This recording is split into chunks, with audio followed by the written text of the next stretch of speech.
Alright, recording's going. We're good? We're good. Okay, everybody shut up. This is one of those with 4x3 fixed, it's probably the right one. It's the end of the day, so you get a little punchy, right? We're doing this without a microphone for various reasons. My name is Chris Sanders. We're going to be talking today about abstract tools for effective threat hunting. Who knows what I mean when I say abstract tools? Absolutely no one? Good, that means what I have to say is something better. Okay. Who knows what I mean when I say threat hunting? A few people. How many people do threat hunting in their job? Show hands, very high. Very few. How many people are interested in doing threat hunting in their jobs? That's better. Okay, I can leave that. Okay, so that's what we're going to talk about. Abstract tools. An abstract tool is a tool that doesn't really exist. It's not tangible. You might use a tool like Snort, Grow, Splunk on the commercial end, a SIM of some sort. Those are tangible physical tools you're using for hunting. Abstract tools are really tools of the mind in this case.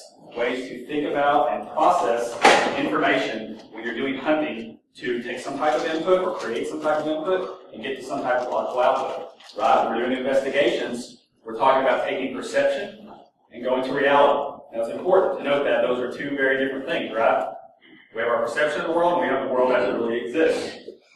In investigation, we have to get from perception to reality and hope, really hope, that the gap has been bridged fully and our perception is reality. Right? That's all an investigation is. Now it's much, much harder than that, right? That's what we're going to talk about. We're going to talk about abstract tools that help us do that from a threat hunting perspective.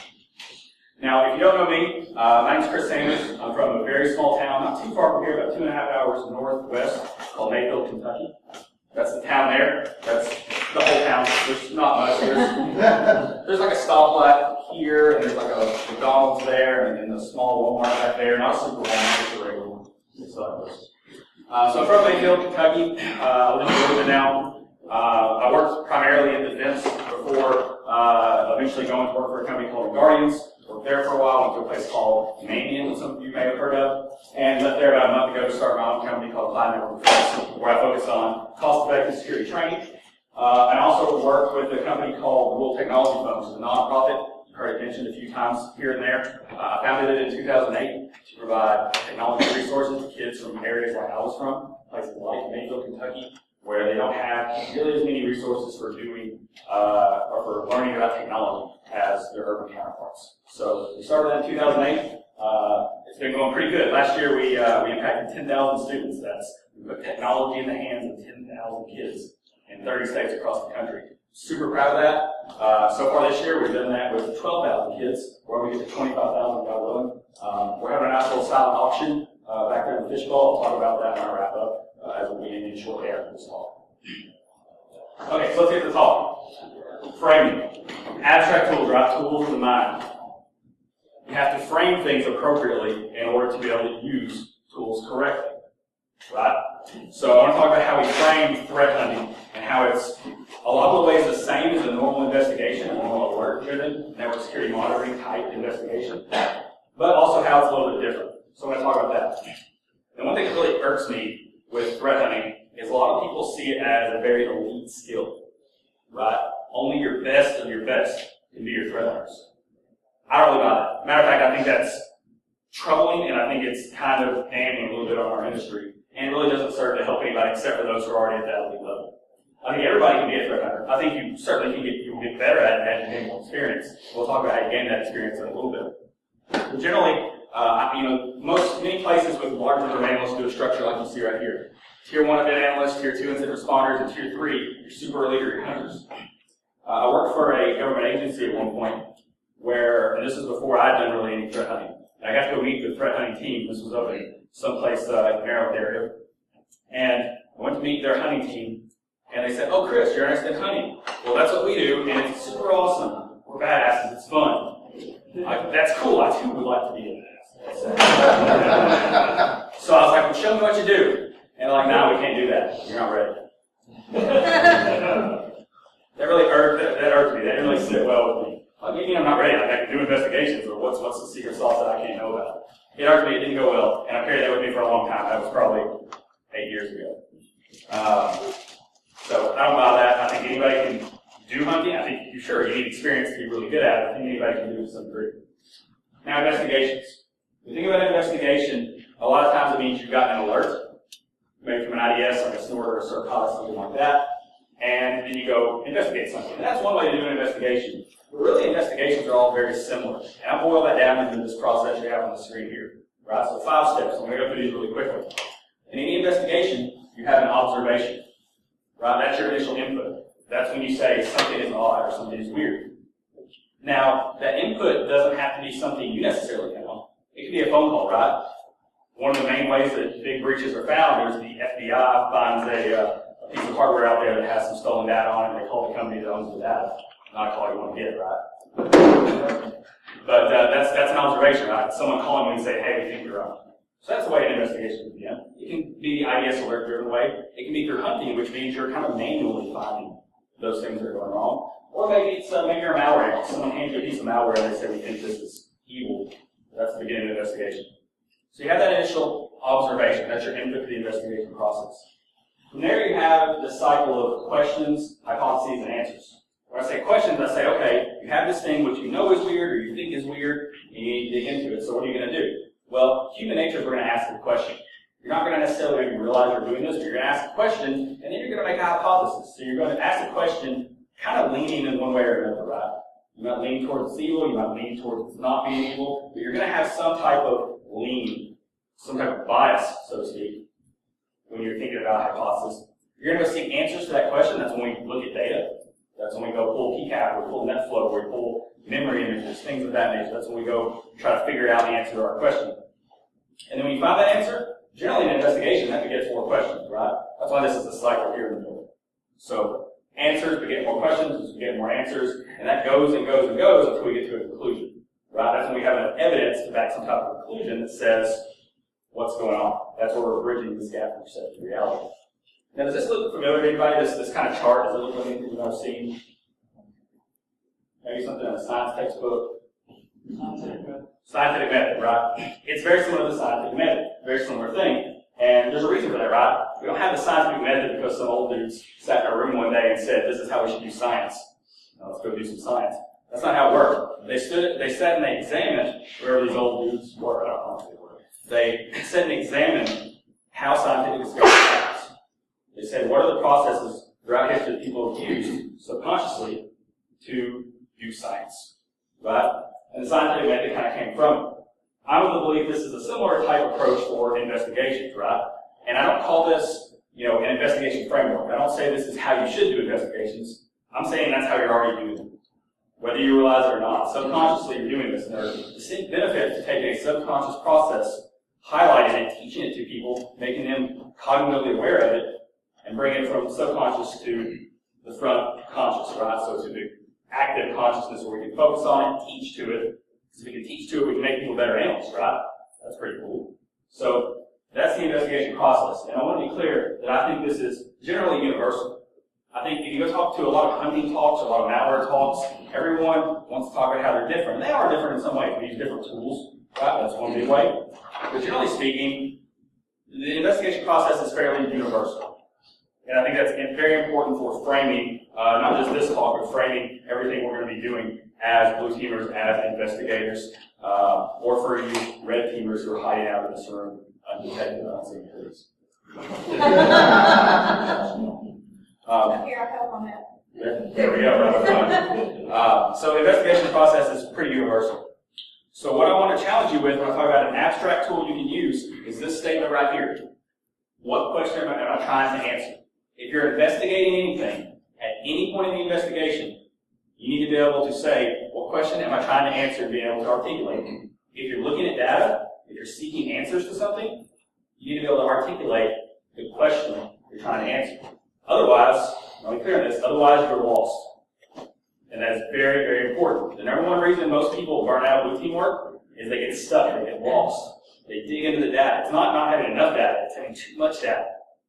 So they get lost and they don't know what to do, and they burn out, they fizzle out, there's nobody, they don't have good mentorship, there's nobody around to tell them how to get out of it.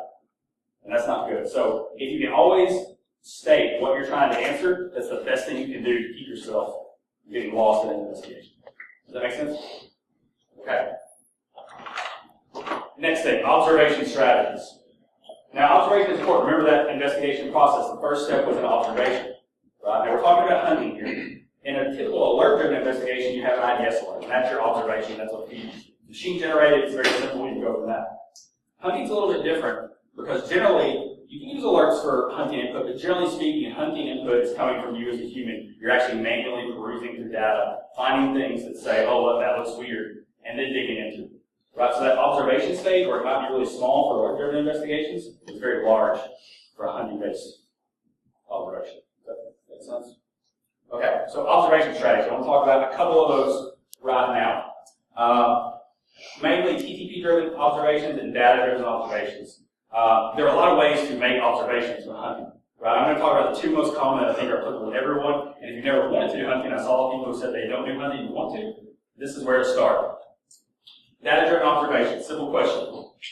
Can I find anything in my data that looks like it doesn't belong? Right? Again, the problem for most people is not we don't have enough data. Sure, maybe there's some data types we would like to have that we don't. But generally, it's I have too much data. So how do I make sense of it? Especially if you're collecting 24/7, right? Even on a small network, that's a whole lot of data. You can't just manually peruse it. You need to do some fanciness, we'll say, to figure that out. Let's go through an example here. HTTP data. That's something most people, I don't say most people, a lot of people collect, because it's pretty easy. Especially a lot of us are running proxies. Right? Those proxies have logging options. You can turn that on. You can log to local disk. You can send those to a syslog server. You can send them to Splunk, your SIM. HTTP logs are pretty universal. They vary a little bit. You can take HTTP data. A lot of us know a little bit about HTTP data because it's what we use to browse the web. It's one of the most common protocol used in many of our networks. So if we know about it, we can take a field from it. Let's take the user agent field. User agents are what the HTTP client uses to identify itself to the server. Now, it can be anything, right? Our browsers have specific ones for specific versions, but they can be spoofed. They can be, if you write a Python script, you can make it be anything you want, right? So that's of interest, right? There's not a massive amount of those that should appear on a general network. We're going to have a lot of browsers and a lot of different versions of those. We should be able to do some interesting things. So let's transform that data. And there are a lot of ways to transform data. One of those is an aggregation.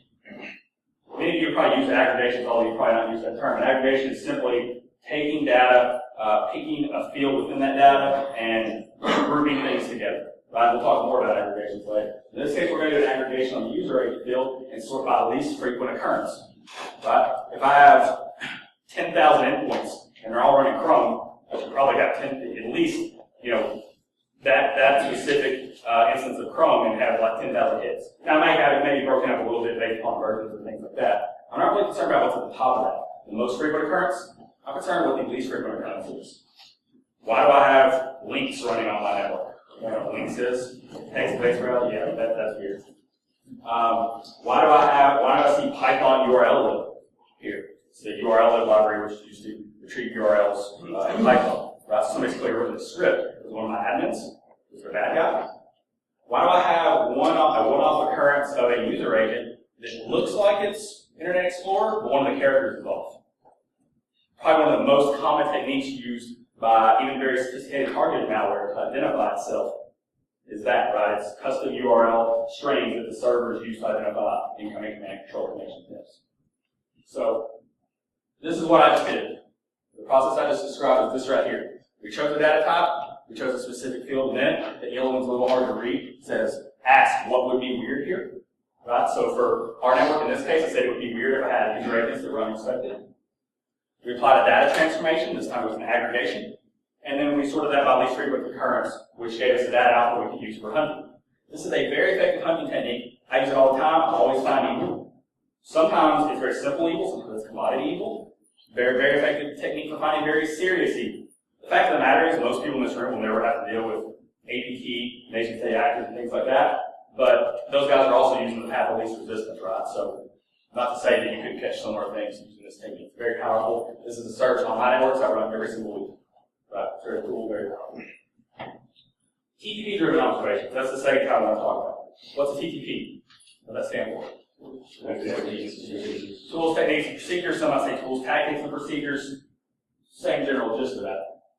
The question we're asking this time is, can I find any evidence of a known TTP on my network? So what TTPs do I know of? Well, this is really suitable for things that aren't suitable for alerting, right? Most TTPs, or not most, but a lot of TTPs, we're going to build into alerts, right? Like rules that are going to alert. But not all of those are going to be specific enough. Think of something like a user account being added to a domain admin. On a small network, you might want to know every time that happens. If you're on a network of any reasonable size, that might happen all the time, or maybe just some type of user account being added to a privileged group. So that's good hunting fodder, right? That makes sense. So that's just a very simple example, but similar process. In this case, you research an attack type, you isolate artifacts that aren't suitable for an IDS, things that are a little too broad, things you don't necessarily work on every time. And then you use some type of analysis technique, whether it's a search or an aggregation like we just talked about, and then you repeat. And that's essentially a hunting play. If you think like a playbook, that's a play. You build a library of those, guess what? All of a sudden you're a hunter, right? So you go from no longer wanting to say I want to do hunting to actually doing hunting quite easy. So those are observations. Now I want to talk about even more abstract brain stuff. Curiosity.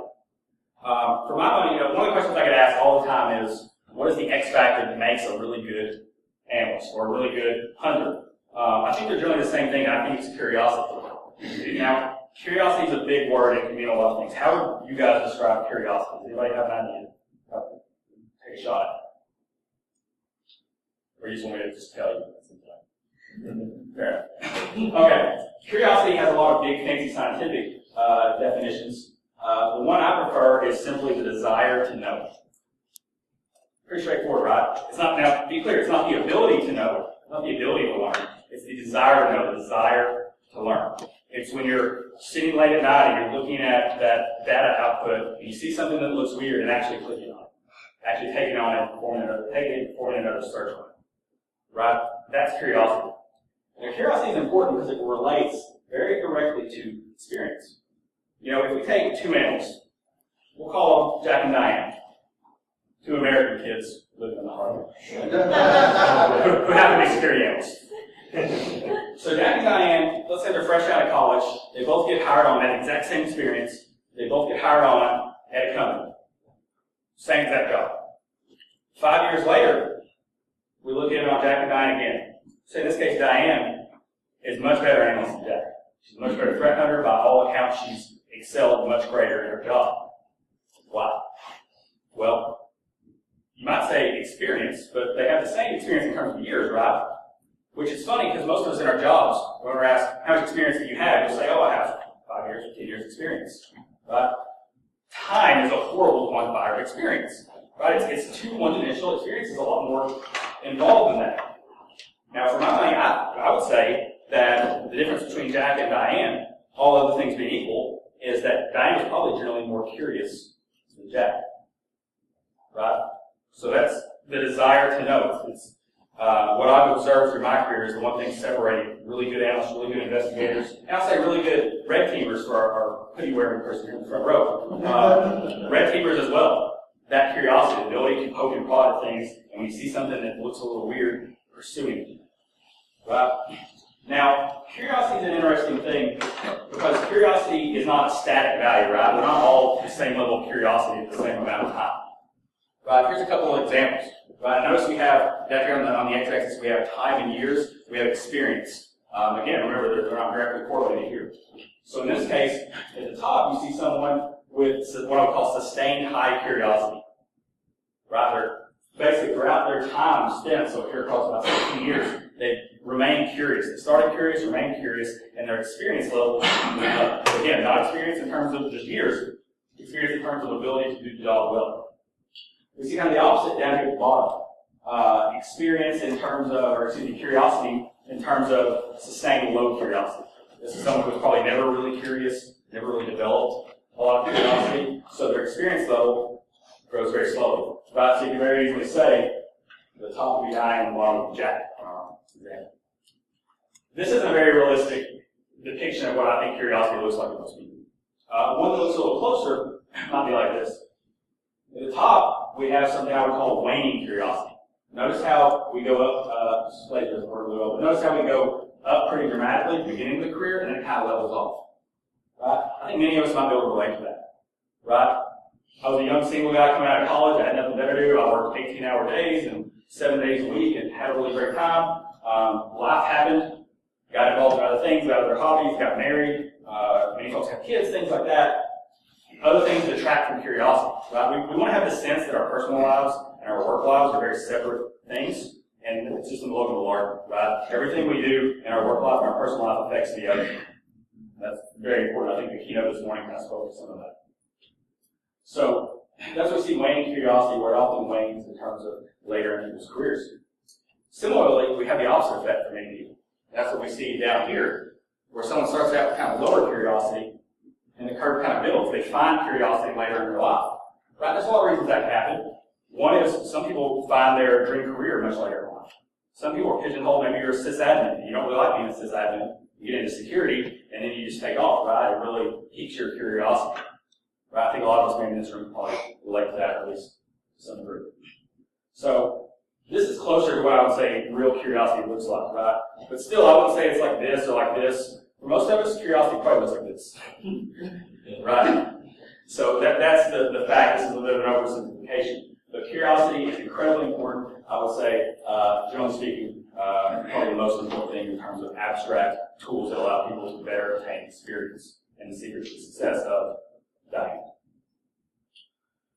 Now, in terms of the relationship of curiosity to expertise, I kind of map them out this way in terms of our particular field. And you'll see some shadows of the things we just talked about. So green obviously good, red obviously bad, surprise. I guess blue would be better for the greens. So someone with high curiosity and high experience, that's someone who clearly excels based on what we just talked about. To the left of that, we see someone with high curiosity, low experience. Someone new to the field. A lot of people are really excited, they're really glad to be here. They're looking at all these alerts, doing all these investigations, and everything looks equal to them. Right? Because they don't know. They've never seen a lot of this stuff, so everything looks weird to them because they don't know what normal is. Right? That makes them jumpy. They want to report everything. I've been in SOCs with these people. They test your patience. But that's okay. These people can move into this excels area with the right leadership and mentorship, right? Someone to direct that curiosity, to direct them in the right places, to constructively tell them, hey, this is nothing, let me tell you why, so you can learn from the next one. Very, very important. Now notice at the top, the green. Experience doesn't matter, right? High curiosity is what matters in this chart. On the bottom side, you have people with low curiosity. You have our people with low curiosity, high experience. We talk about waning curiosity. You know, those folks, we all know them. They kind of phoned it in, right? They're collecting their paycheck. They're not really, they don't like it anymore. Seen plenty of those apathetic as well. Ineffective. People with low curiosity, low experience. Not only do they not have the ability to adequately do the job, they also, the lack of curiosity is going to prevent them from doing the job or learning and gaining experience at a satisfactory rate. Right? So that's curiosity. Let's talk about something a little more tangible. Pivot. What's a pivot? You want to take a shot at that one? A turn, okay. Change the direction. Change the direction, okay. Let's say the key is where the whole, everything you learn so far is applied to another direction. Similar fields, maybe a source IP or something that you can correlate between different log types. Okay, everybody was right. Those are all correct. I like how we went through that because we went very abstract and very specific, right? And so that's good because we're actually going to talk about the specific, right? We're going to talk about pivots in terms of network data. So this is an abstract tool. It's a little bit more tangible. So basic pivot. This is a basic pivot. We have an alert. We talked about alerts a lot already, right? You have a snore alert, a Circata alert, some type of IDS, maybe some commercial IDS, Cisco AMP or something like that. You get an alert. An alert has data with it, right? It says, this bad thing happened, here's the data we know about it. If it's a network-based alert, it often has an IP address. In this case, source or destination IP address. So that's the field. So a pivot in this case, when you take, like the gentleman up here said, whenever you take a specific field from this piece of data, take that field, look for it in another piece of data where that field is common, right? So those two pieces of data, or two sources of data, share a common bond with a single pivot. That's a pivot. Most of the question and answer we do in the investigation process is based upon pivoting. Very rarely, really, do we are able to focus on a single data source in an investigation and figure out what we want to figure out. It requires some type of pivot. So this is a really common pivot. You take an alert, you take the source and destination IP address it provides, and you pivot to packet capture data. We all love packet capture data, right? All encompassing. Here's another one. Flow data. I love flow data. Flow data is like packet capture, but much faster to analyze. Right? It's like a log of, it's like when you think of your cell phone, and I'll steal the example Jason used this morning in his call. Your cell phone bill, right? Maybe we don't look at it as much as we used to. Your cell phone bill has a line-by-line entry of every call you make. Time, source, destination, duration. That's basically what flow data is, but for network communications, whereas PCAP is context-rich and actually has basically like a recording of the call, right? So those both share similar characteristics. We can start with flow data, take a very broad time range, shrink it down to something really manageable, take the IP address information and pivot over to PCAP. We can also take the source and destination port information and pivot over to PCAP, focus on a specific conversation. We're reducing our data set, right? That's pretty cool. Here's going another way. We start with PCAP in this case. We're looking at PCAP. We have a domain. The domain name is very suspicious. freemachinelearning.net.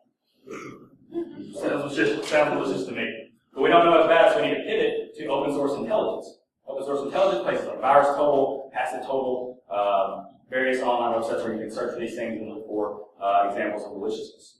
So that's a PCAP to OSINT pivot on the domain field. The cool thing about that is we're pivoting actually outside of the domain. We're pivoting from internal data source to public data source, which is perfectly valid too. Here's a really great one, HTTP proxies. I mentioned earlier a lot of us run HTTP proxies. Many of those are user aware, so they tie a username in those logs. So if that username is there, you can actually pivot to the Windows logs of a specific endpoint or all your endpoints and look for evidence that ties those two things together. And this is really cool because this is tying a network data source to a host-based data source, right? And that's actually a little bit harder to do than most of us like for it to be. But to do good investigations, generally people ask me, would you rather have network data or host data? You know what my answer is? Yes. Right? Like you need them both. You can't get by without the other. And host data becoming increasingly more important as more of the internet becomes encrypted. Right? More encrypted communication going on. So these are examples of basic pivots. Everybody follow? Okay, let's look at realistic pivoting. Because those are great pivots, but they're very isolated use cases. So in this case, we have a scenario. While you're hunting, you discover a process whose name leads you to believe it might be malicious. So we're talking about process running on the system. Maybe you look at the task list and you see something that's like service host.exe, but the O is a 0. Right? That's weird. I'm going to guarantee you that's malicious, so let's go ahead and do that. But anyway, so questions. Remember, that's where we start, right? We have an observation, we ask questions. Simple questions. Is the file malicious? The implied question with basic data investigation is this bad? Fair enough, right? Okay, is this file malicious? Where did the file come from? 2 questions we can ask immediately. So those really shape how we go about our investigation, how we want to answer those, and what order we want to answer those. Well, it could look like this. This is realistic too. This is a little more complex, right? So we start with saying system on process logs. We pivot on the MD5 hash to a grow file log. Those people know the grow. Then we have a choice to make. We can pivot on the responding IP address with the connection ID, grow HTTP logs, and packet capture to flow data, OSINT. When we get done with that, we can pivot back the other way. Right? I'm not going to go through all this, but you kind of see this is more realistic of what an investigation might look like. We're connecting all these disparate data sources together. We're going through this process of asking questions, making hypotheses, generating answers, asking more questions. Right? It all ties back to that process. But this is realistic here. So the recommendation I'm going to make to you is to better understand what pivots are available to you in your network. 3 steps. Number 1, list every data source you have available for an investigation. Right? It sounds intimidating. You probably don't have as many as you think you do if you actually think through it. Then, from those data sources, list every field in that data source. This one can get a little big, especially if you think PCAP is a data source or a lot of fields in that. But think of all the ones that you practically use in an investigation. List all those out. Once you do that, put it in some type of form that's easily digestible, print it, laminate it, keep it close to your desk. Or if you have a little notebook, I recommend keeping analyst notebooks, keep that close to your desk too. And you can do that a couple different ways, right? It can be a simple chart like this, or if you want to get fancy and you have little programming skills, you can build it into a graph database. Right? Use something like Neo4j. You got some database skills. It can be a relational database. I like graph databases for this purpose. In this case, what I've done is I've taken the port field and said, I have a port field. What can I use? What can I pivot to from that? And it says, oh, Chris, you can pivot to flow data, firewall logs, or PCAP data. Right? So that's a pretty powerful tool. If you're more senior level in your organization, it's a really powerful tool you can create to train your junior level folks. Even if you are junior level, it's very easy to create for yourself. So investigation pivot charts, very valuable, must have.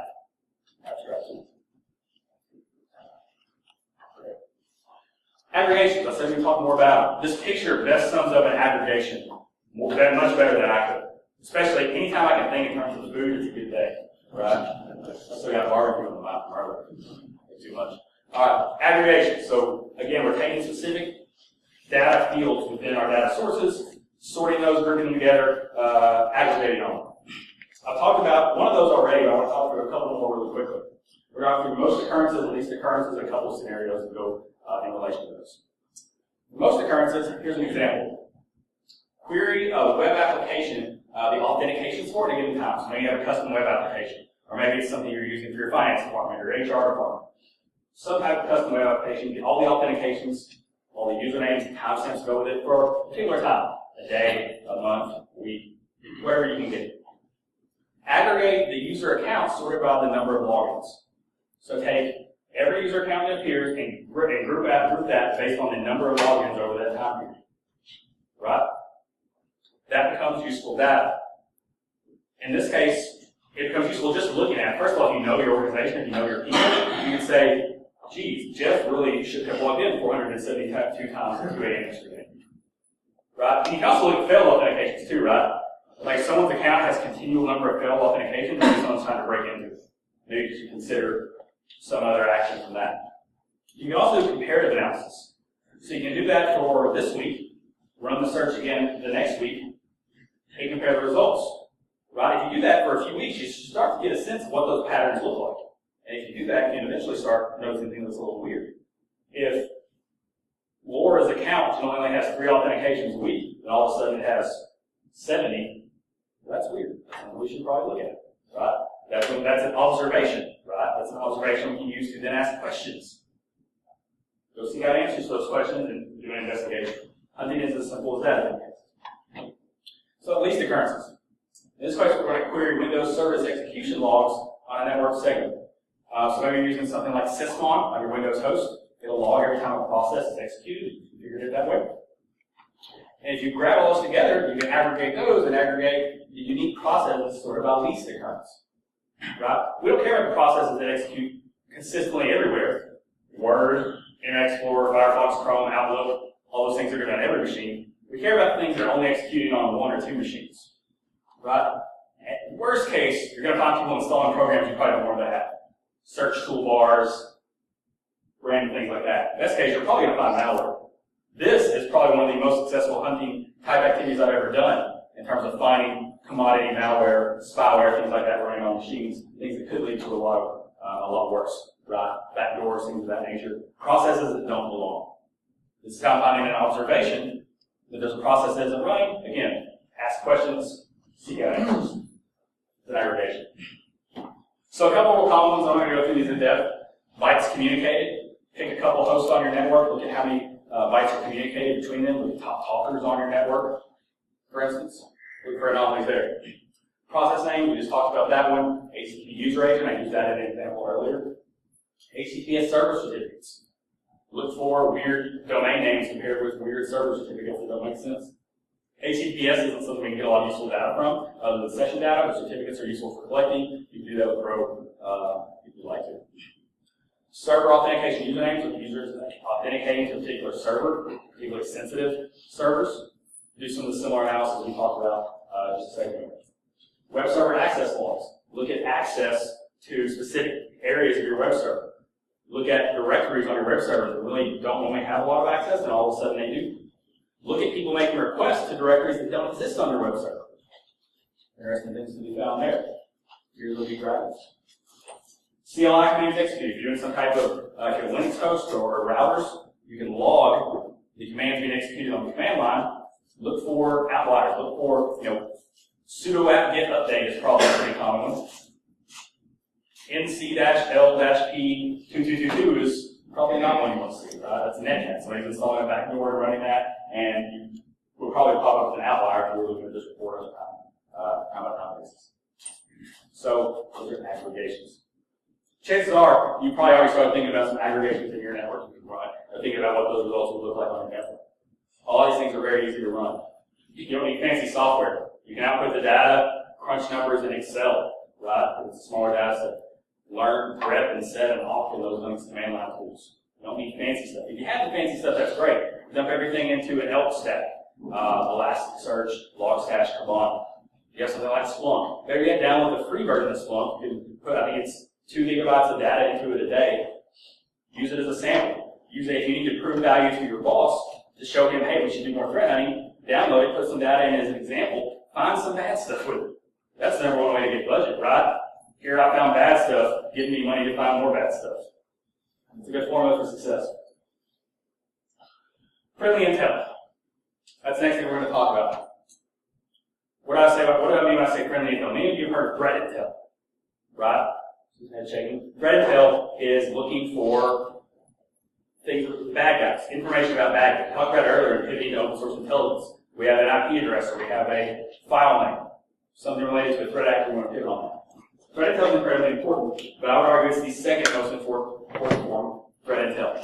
The most important is friendly intel. That's intel about your own network.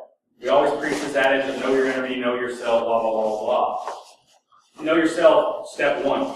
Know your network. Even if you have a large network, know your network. If you have a small network, even better, know your network. It's small. Know your users. Friendly intel matters because when we talk about doing all these behavioral things, and how many times in this talk I've already said, let's run this report and look for what looks unexpected. How do we know what's unexpected if we don't know what's expected? Right? One of the most common things we're going to be doing in investigations is asking questions about systems. Most of those systems will be our systems. Right? They're not just all remote systems, they're our systems. So you need to know what the baseline is. What is the role of this system? What users use it? When do those users normally log in? These are that. It's friendly intel. It's very important. One of the things I recommend is the concept of history physical. It's taken from the medical field, and it's something that if you've gone to see a doctor or you're a family practitioner maybe for the first time, first thing that you're going to do is a history of physical, right? They learn about your medical history. They learn about your baseline stats. They take your temperature, look at your blood, right? All those basic things. Same concept really applies generally for your network because it's going to help you make better decisions later. Same reason that your doctor is doing that. The difference being for the analyst, H&P is based upon not human body, but on systems and users. Right? That's the best division I can generally think to divide those. Systems are separate from users. I know sometimes we like to think of them as the same, but they're very different. The systems and users is what we're talking about here. And generally, the way I recommend doing that is if you don't have the ability to do that any other way, maybe you don't have a tool like ServiceNow, something a lot of people use, you can do it for free. No excuse not to get started now. If you have nothing, here's where I would recommend starting. PRAS, passive something asset detection system.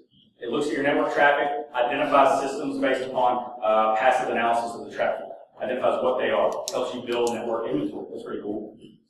Nmap, that's active scanning. You need to be familiar with Nmap. Scan all the systems on my network, find out about open ports, listing services, things of that nature. Run those scans every now and then, store them in the same place, and you have a baseline to look at. I run into a system of mine, I don't know what it does, go look at the Nmap scan, see what ports are listed. Or 80 is listening, it's probably a web server. Wow, that's pretty cool. The Hive is a case management system. If you don't have a way to manage your cases when you're doing investigations, taking notes of those things, the Hive is generally my recommendation. It's free, it's open source, it's very flexible. You can set it up, I think, 3 commands to Dockerize. So you can take those case notes, you can actually put information about systems in there, and whenever you have an IP address, a friendly IP address that you found, and you want to know more about it, search for it in your case management system. What's that going to tell you? If anybody's ever run an investigation on it before, or if you have. You might think you'll remember, but you won't. Active Directory. Most of us run Windows networks, we have Active Directory. Don't log out of that. Just knowing what groups things are in is really useful for telling information about them. And finally, GRR, which is a Google product. Google Rapid Response. It's an endpoint detection response product. It's free. You can install agents on all your workstations. You can use that to proactively pull information, basically any information you want from endpoints to collect information proactively. So that's not necessarily before the case, grab the data, although you can store that. And once you grab all this data, again, nothing too crazy here. You can have it all stored disparate places. What I recommend is put it in a central place. 2 places. One is an elk stack, as Mark mentioned. Really easy to get data in and out of that. There are tools you can go use to deploy an elk stack, just a few commands. And you can dump the data into there. It gives you a nice, pretty interface where you can run searches. You can actually do aggregations based on the fields. Really easy. Just click on a field and get an aggregation. It's pretty cool. And DokuWiki, that's what really any wiki will do. That's what I recommend. It's really simple, very straightforward. Create a wiki, especially if you're not the only analyst, not the only security person in the organization. You just keep notes. You will not remember if you do not keep notes. That's important.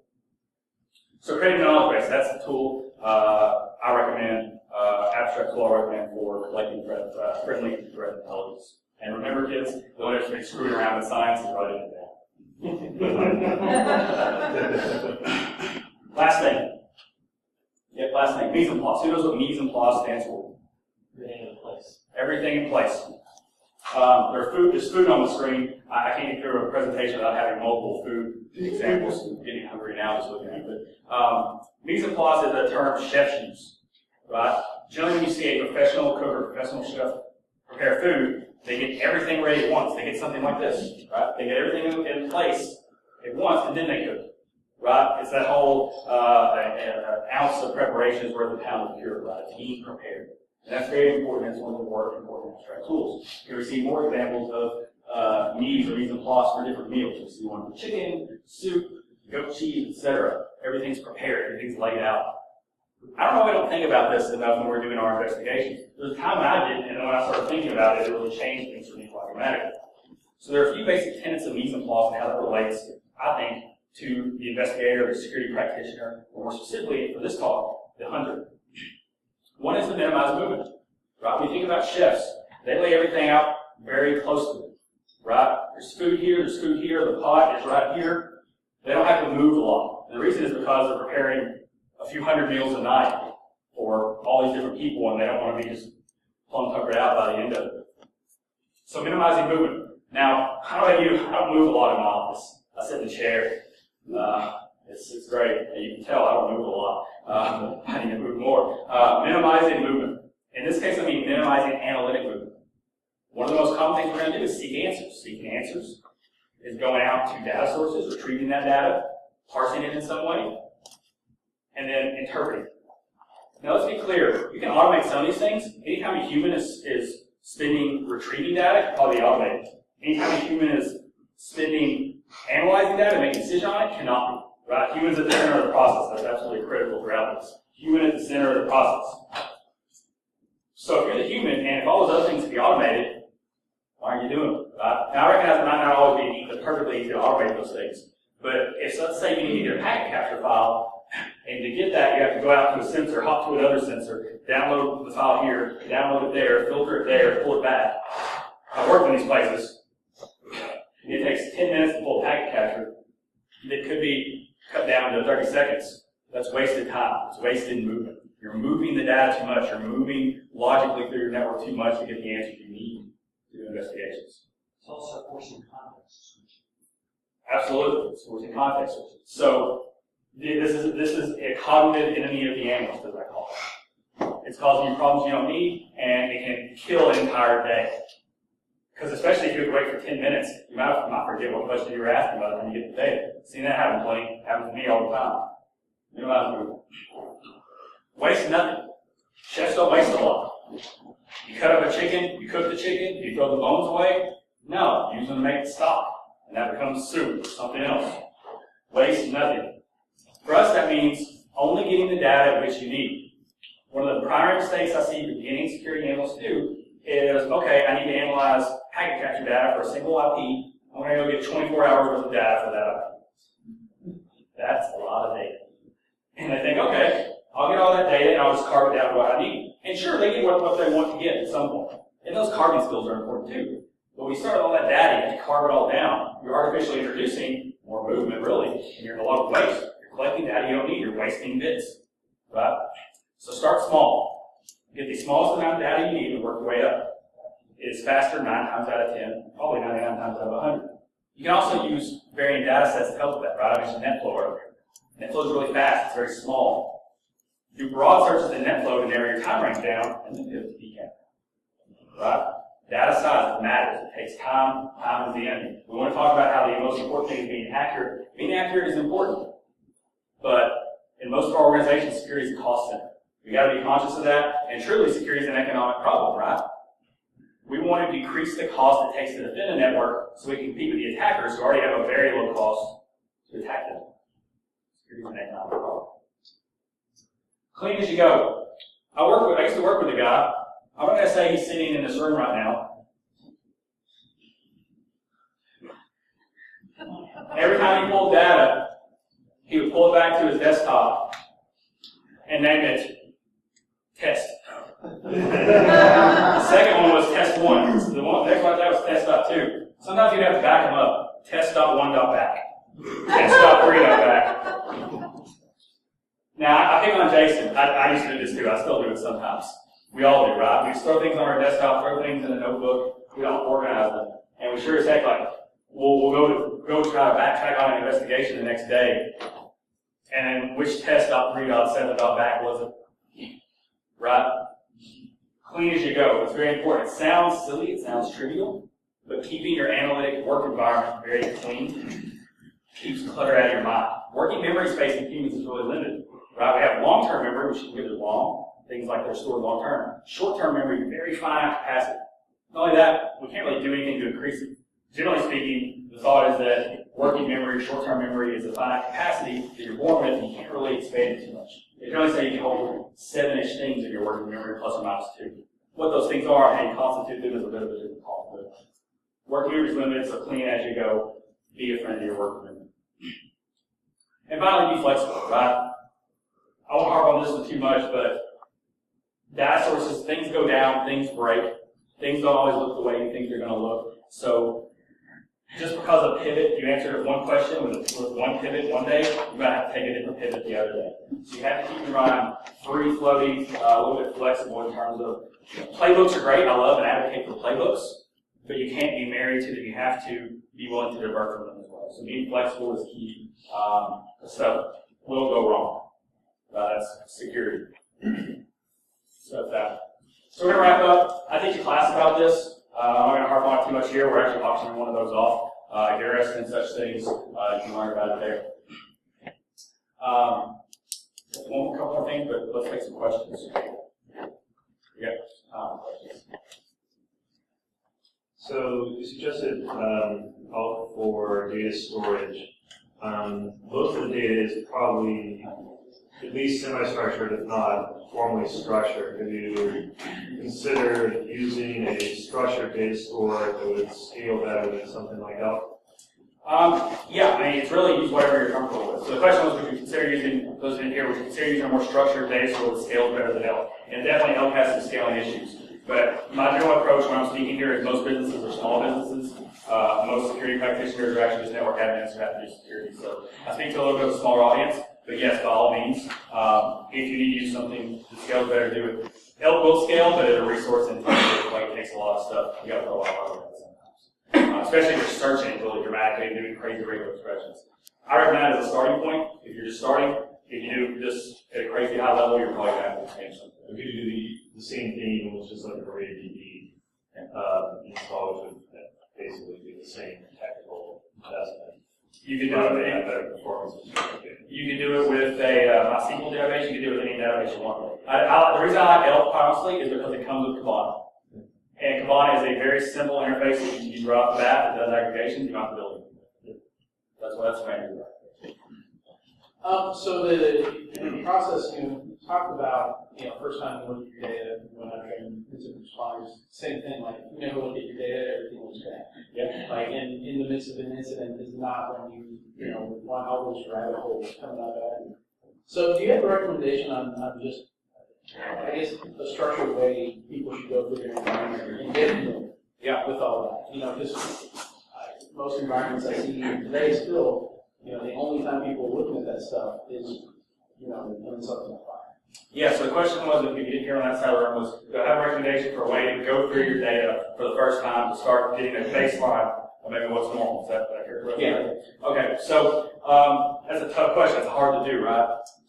Generally what I recommend is tying things. Yeah, tying things to sensitive assets. So ultimately our goal in our businesses, whatever structure they maintain, is to prevent loss. So it's the OCA, right? Confidentiality, integrity, availability, that type of thing.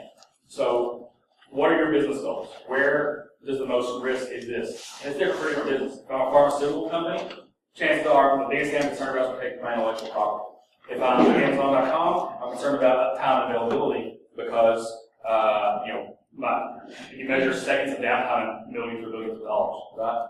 So it's figuring out where that lies from a business perspective and then translating that to technical risk. What is the worst case scenario? Start there, identify the assets related to that and the users related to that, right? So if it's keeping web servers and databases up, it's protecting confidential information, a file server, web servers, identify those specific things, start there. Start with those hosts and the users who use it or maintain it. From there, do all the things we talked about here, aggregations, things like that. Start looking at when these people normally log in, get a wiki, write these things down. Look at what software is installed on these things.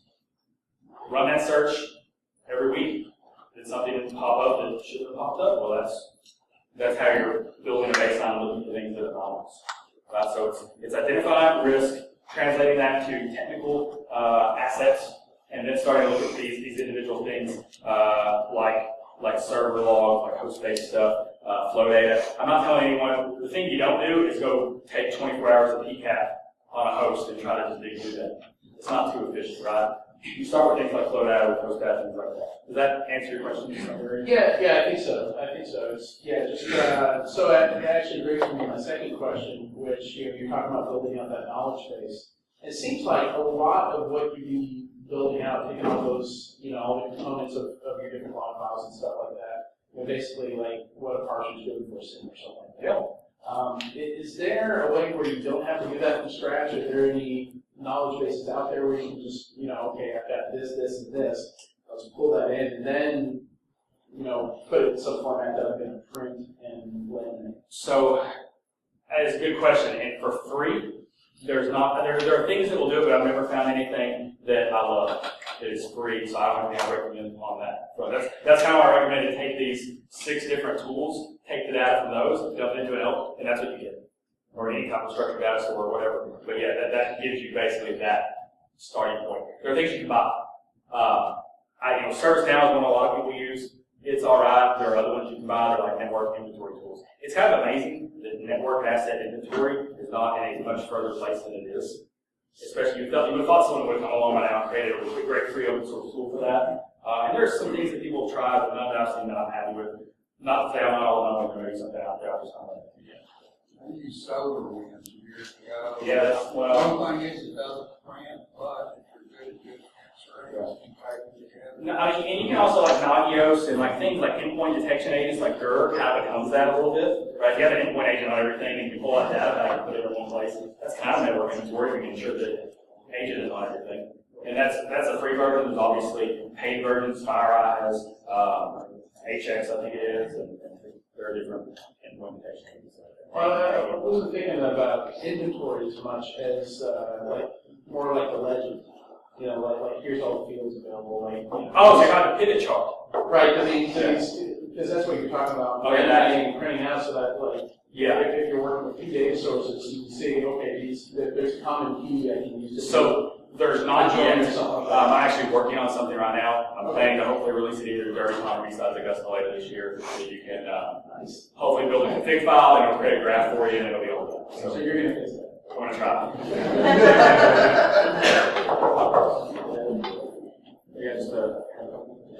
You have a certain amount of time that you would generally want to allot to a hunter. You would want to break the data down into a manageable amount of time where you would have results, or I guess when I'm looking at some of these things, like if you have 10 or 20,000 assets, like the HTTP user agents, like it could take maybe a week to go through, or how would you usually approach these, just kind of time-wise to try to get make the biggest thing run? So when I'm analyzing data, maybe like doing aggregation thing like that, what chunks of time would I break things into to do the analysis? I don't have a good answer. It's going to vary really wildly. Right? And it's going to depend on how much data I have, how fast I can parse it.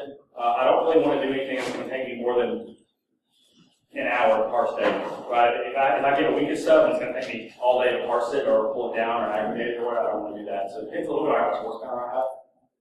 And it's going to vary really wildly. I'm sorry about that. Answer that. I would say, again, waste little, start small. Start with an hour. If you do that for a while, don't get anything useful out of it, go up to a day. Yeah. You got a couple. Are there any design or architecture principles that you think make hunting harder or easier for people that are designing new systems? So are any design principles, like network design principles, that make things easier from a hunting perspective? I don't think necessarily specifically for hunting, other than just general principles of building a defensible network. Good segmentation, inventory really comes into play, really big again. So I don't necessarily, I want the network to be architected securely, but I don't think of anything immediately comes to mind that I say, as a hunter, I want it architected this way, other than like sensor placement. That's very important, right? Like all my sensors downstream from your NAS devices. So when I'm looking at network traffic, I'm getting the actual true internal IP addresses, not just the router IP address upstream. So sensor design, stuff like that, but that would be the biggest. I would argue that the information architecture of what you're pulling in can make a big difference to the extent that you have the ability to shape how the logs, for example, aggregates and make it easier. That was some things that I've seen that made a big difference.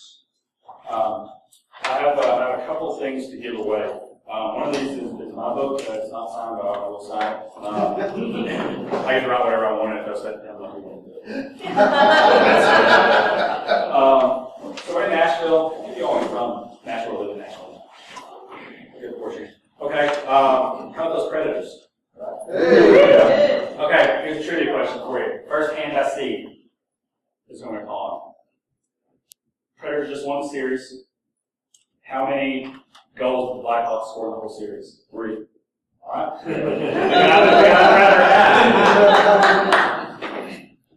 I have a gift bag from the conference, which has a cup and a pen and a book and some other stuff. It also has the keynote speaker. Her book is in here. Let's ask another predator question. You can't run twice. Who was the first coach of the Predators? Gary Trotz. Gary Trotz. There we go. There we go. So that's pretty much all I got. One quick thing, we're having the World Technology Fund silent auction. I'm auctioning off a seat in this class. You can probably get it much cheaper than you can pay for it. On my practical pack analysis, I have a class for that. We're auctioning off that. Also auctioning off another signed copy of the book. Those are things are being auctioned off in the fishbowl area all the way down and to the right. That auction is going to end in I'm going to take a slow mosey in the 5 minutes it takes me to walk back there and get out of this room. So if you're interested in participating, go out there. If you want to get in touch with these slides, will be posted at some point. I'll tweet about it. Otherwise, that's all I